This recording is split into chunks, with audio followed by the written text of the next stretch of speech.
రాష్ట్రంలో ఉన్నటువంటి ప్రజలందరినీ కూడా అంత పెద్ద పాండమిక్ని కూడా ధైర్యంతో ఎదుర్కోగలిగారు. కోవిడ్ని కూడా ఆరోగ్యశ్రీ పరిధి కింద తీసుకురావటము, కోవిడ్ లాంటి ఇంకో పాండమిక్ వస్తే కూడా ఈరోజు కావాల్సినటువంటి నీడ్స్ విషయంలో కావచ్చు మనం చాలా ప్రిపేర్డ్గా ఉన్నాం. మేమిద్దరం కూడా కోవిడ్ ఇన్ఫెక్షన్కి గురయ్యాం.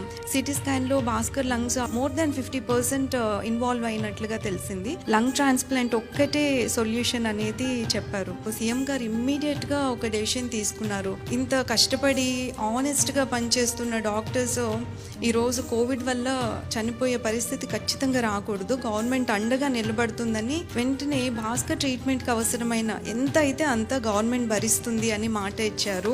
1,17,00,000 అయింది తనకి. సో ఆ మొత్తం అమౌంట్ కూడా గవర్నమెంటే పే చేసింది. మేము మళ్ళీ నార్మల్గా మా లైఫ్ లీడ్ చేస్తున్నామంటే అది కేవలం సీఎం గారి చలవే. How are you feeling Bhaskar now?